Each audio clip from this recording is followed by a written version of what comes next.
We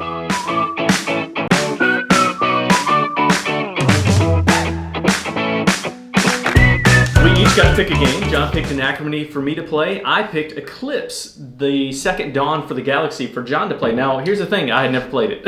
This is a game, like, I picked one that I knew Dean's got to play. Dean has told me many games, hey, we could do this. We could play Age of Endeavor. I've never played it. I've heard him talk about that game a lot. All of a sudden, I get to his house, and there's a game on the table I've never even heard him talk about. I freaked out a little bit. So this is a 4X game where you're going to be starting off on your own little sector, and you're going to be expanding out. You're going to be exploring these new tiles to see what's out there. You're going to be trying to take out the other these other ancient ships that are on the board. You're also trying to take each other out so you can take their sectors. Really, you're trying to get you're trying to have control of all these different locations so that you can have more and more resources and expand so that you can be the most dominant. But really, it's a victory point game at its core. You're trying to get points for the areas that you control, points for battles that you've won, all of those things. Research that you're performing. Yeah, and that's just the gist of it. So after 8 rounds, whoever has the most points is going to be the winner. Now, the thing that scared me from this game early on was that people talked about how thematic it was not. Like, it's very much this Euro game.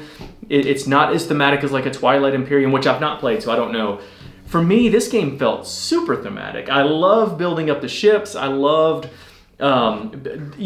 researching and trying to find these new technologies that are available, but also you can find some alien technology that nobody else can have because you found it on this, in this new sector that you found.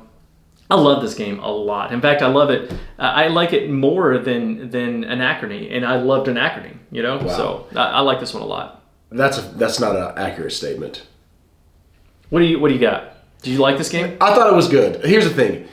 We only played it at 2, and I only played it one time, and I do not think the game is great at 2. You're absolutely right. I think that the game would be far better. I think it's fine, but Dean and I didn't even attack each other. Yep. Now, the more that we played, we probably would do more, I think. I think if we played again, we'd probably be a little more aggressive, I'm going to assume.